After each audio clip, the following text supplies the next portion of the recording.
The year is 1892. The American frontier is still wild, still untamed, and still unforgiving. Somewhere in the vast, open plains of Kansas, the night sky is not dark. It is burning. Thick, orange flames tear through a wooden farmhouse, sending sparks spiraling into the cold autumn air. The smell of smoke hangs heavy, and the crackling of burning timber echoes across the empty land like the sound of a world falling apart. And in the middle of all that chaos, in the middle of all that destruction, there is a child, a small, silent child, standing completely still on the dirt road outside the burning farm. No tears, no screaming, just stillness. And in that child's tiny hands, there is a piece of paper, old, worn, folded at the edges. A wanted poster, printed on it, a face, a name, a reward. Then, from the darkness, hoofbeats. A rider approaches slowly, his silhouette painted by the fire's glow. The horse slows to a stop. The rider looks down at the child. The child looks up at the rider. And then, the child looks down at the poster in his hands, and back up again. The face on the poster, the face on the horse. They are the same. What happened next is one of the most quietly powerful moments in the forgotten history of the American West. So stay with us, because this story is going to leave you speechless. And before we begin, tell us in the comments, where are you watching us from today? And if you have not subscribed yet, hit that subscribe button right now, because stories like this one are waiting for you every single week. To understand that night in Kansas, you first need to understand the man on the horse, because Butch Cassidy was not born an outlaw. He was not raised in darkness. He did not wake up one morning and decide to become America's most wanted criminal. Life, as it so often does, had other plans for him. His real name was Robert Leroy Parker. He was born on April 13th, 1866, in Beaver, Utah, to a hardworking Mormon family. His parents, Maximilian and Parker, were decent people trying to build a decent life on the American frontier. Robert was the eldest of 13 children, and from the very beginning, he understood what it meant to carry responsibility.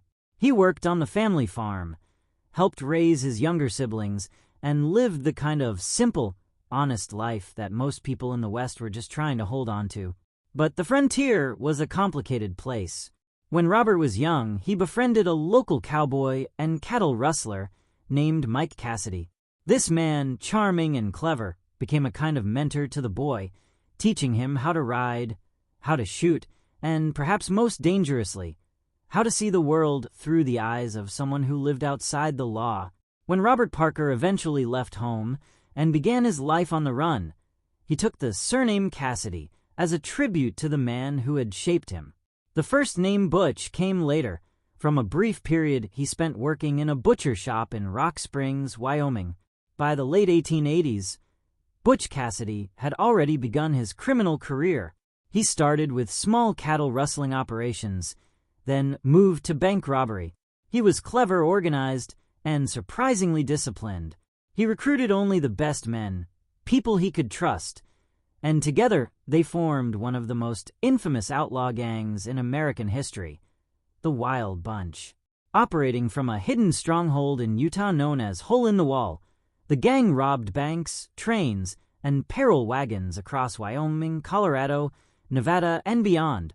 By 1892, Butch Cassidy's wanted poster was plastered on walls from Utah to Missouri. The reward printed on it was $4,000, an enormous sum at the time, enough to buy land, start a business, or change a man's entire life. That poster was his shadow. It followed him everywhere, but nothing could have prepared him for the night a child held that shadow up to his face. Kansas in 1892 was a land caught between two worlds. On one side, civilization was slowly pushing westward, railways cutting through the plains, towns rising from the dust, laws being written and enforced with increasing seriousness. On the other side, the ghost of the old frontier still roamed freely. outlaws still rode across open country, lawmen were still understaffed and overstretched, and the line between a wanted criminal and a wandering stranger was often nothing more than a name on a poster. It was in this in-between world that Butch Cassidy and a small group of his men found themselves riding through the Kansas plains late one night in the autumn of 1892. Historians and storytellers who have pieced together accounts from this period suggest that Butch and his companions were moving through the region carefully and quietly, as they always did, avoiding main roads, keeping to the open land, riding at night to reduce the risk of recognition. The journey was long and tiring. The land around them was flat and dark, the stars above sharp and cold. Kansas at night in October has a particular kind of silence to it, wide, deep, and complete. You can hear your own breathing. You can hear the soft thud of your horse's hooves on dry earth. There is almost nothing else. And then, on the horizon, something changed. A glow, not the soft glow of a lantern or a candle in a farmhouse window. This was bigger, brighter, angrier. It pulsed and swelled against the dark sky, and as Butch and his men rode closer, the glow became flames, and the silence became the roar of a fire consuming everything in its path. A farm was burning. Butch pulled his horse to a slow trot, then to a stop. His men exchanged glances. Every instinct in a wanted man tells him to ride away from trouble, to keep moving, to stay invisible.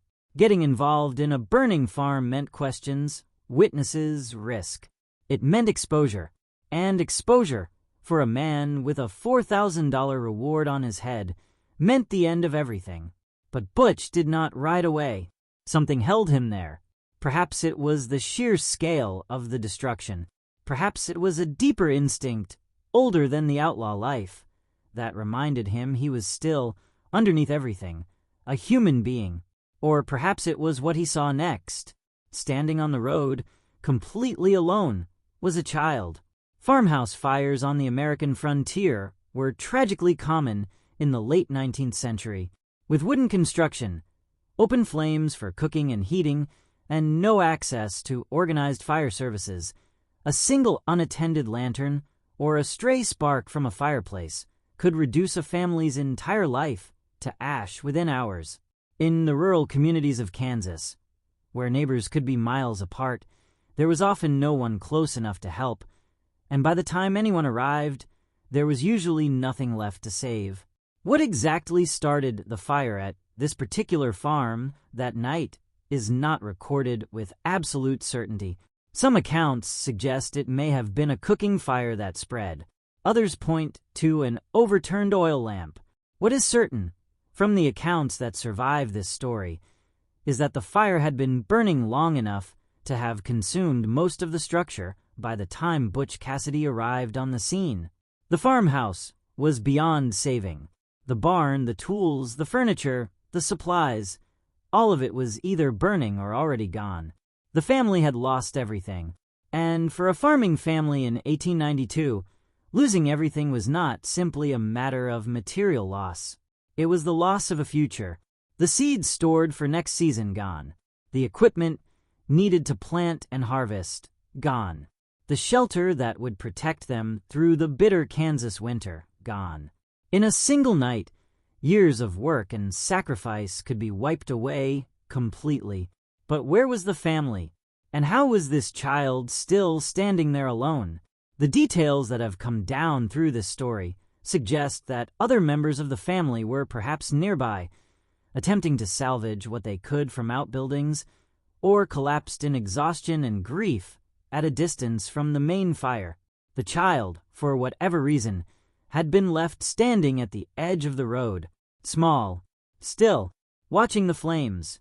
And in that child's hands was something unexpected, something that made Butch Cassidy pull his horse to a complete halt and stare.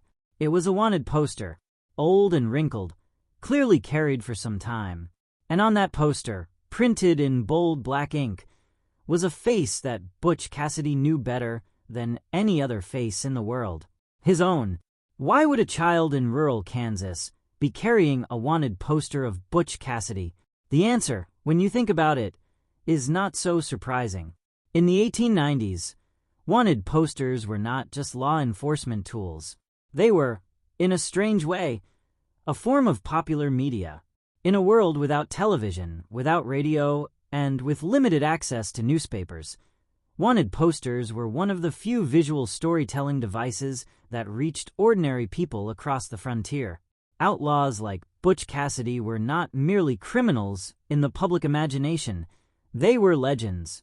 They were the cowboys of impossible adventures, the rebels who defied the banks and the railroads that ordinary farmers often resented deeply.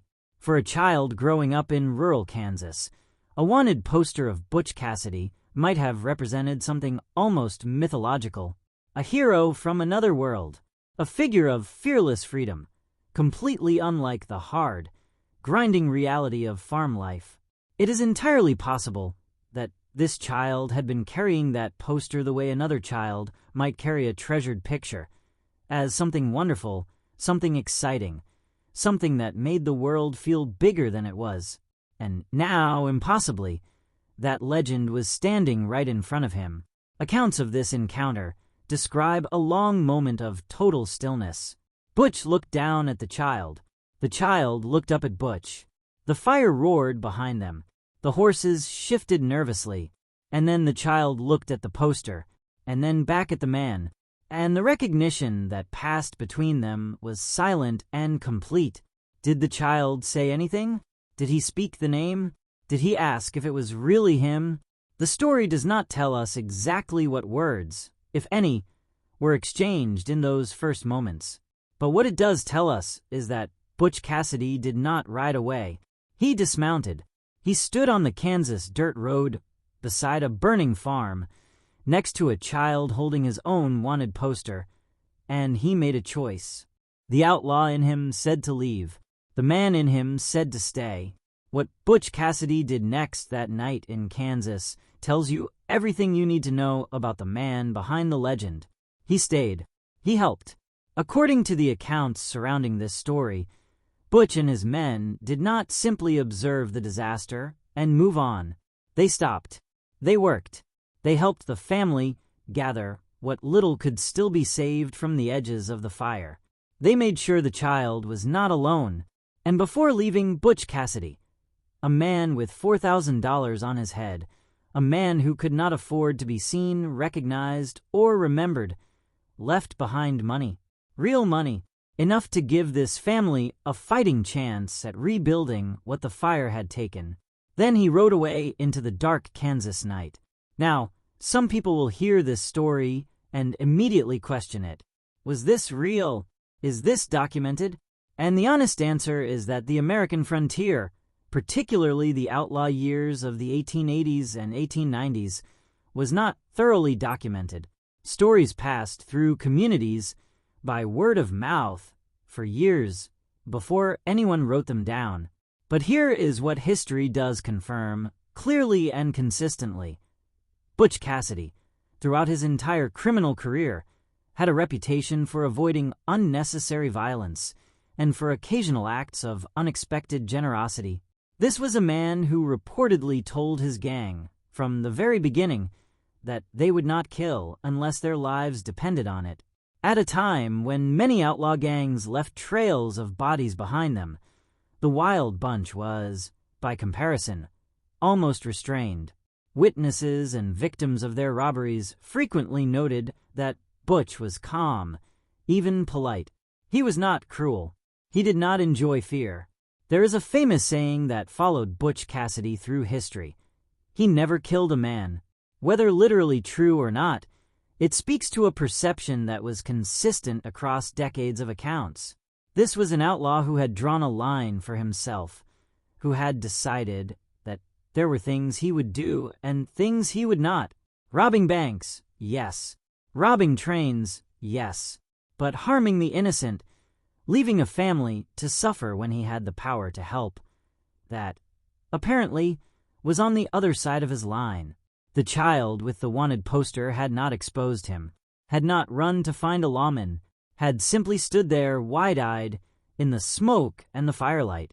And Butch Cassidy, most wanted outlaw in the American West, had responded not with fear or calculation, but with something remarkably simple: kindness.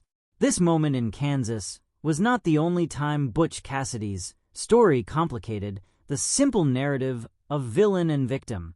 Throughout his years on the run, there are scattered accounts of him paying for meals he could have simply taken, returning horses he could have kept, and treating people with a consideration that felt genuinely out of place in the world he inhabited. The Robin Hood comparison is one that has followed Butch Cassidy for over a century. Was he really a man who robbed the rich to help the poor? The honest historical answer is more complicated. He was primarily motivated by survival and profit, not by social justice. But he operated in a world where the banks he robbed and the railroads he targeted were deeply unpopular with ordinary farming communities, and that fact gave his legend a layer of moral color that endured long after his death. After years of relentless pressure from the Pinkerton Detective Agency, a private organization hired by banks and railroads to hunt outlaws, Butch Cassidy eventually made the decision to leave America entirely. Together with his closest companion, Harry Longabaugh, known to history as the Sundance Kid, he sailed to South America, eventually settling in Argentina and Bolivia, where they attempted to live honest lives as ranchers before eventually returning to their old ways. The official end of Butch Cassidy's story came in 1908, in a small town in Bolivia called San Vicente. A shootout, two American outlaws, a garrison of Bolivian soldiers. According to the official account, both men died that night. But here is where history becomes mystery, and mystery becomes legend. For years after 1908, people across the American West claim to have seen Butch Cassidy alive. Family members said he returned to the United States. A sister claimed he visited her in the 1920s. Some researchers have argued, with surprising seriousness, that the man who died in Bolivia was not Butch Cassidy at all. The mystery has never been fully resolved, and perhaps that is exactly how Butch Cassidy would have wanted it. A burning farm, a dark Kansas night, a child with a wanted poster, and an outlaw who chose, in that silent moment, to be something more than his reputation. This story, like so many stories from the American frontier, does not fit neatly into the categories we like to use. Butch Cassidy was not a hero. He broke the law repeatedly for years and built his life on theft. But he was also not the simple monster that a wanted poster makes a man out to be. He was a human being, one who had walked a crooked road, yes, but who had not entirely lost the compass that tells a person right from wrong. That child standing outside the burning farm, holding a poster of the most wanted man in the West, probably never forgot what happened that night. And the man on the horse, riding away into the darkness, probably carried that moment with him too, because some encounters, however brief, however unexpected, leave marks that no amount of distance or danger can erase. The real question this story asks us is not about Butch Cassidy at all. It asks us about ourselves, about what we do when we have the choice between walking away and showing up, about what survives in us when everything else burns down. Now we want to hear from you. Do you think Butch Cassidy was truly a bad man, or was he a product of his time and his circumstances? Drop your thoughts in the comments below. We read every single one. And if you enjoyed this story, please subscribe and hit the notification bell, because we bring you the hidden, forgotten, and extraordinary stories of history every single week. Your next favorite story is already waiting for you. We will see you there.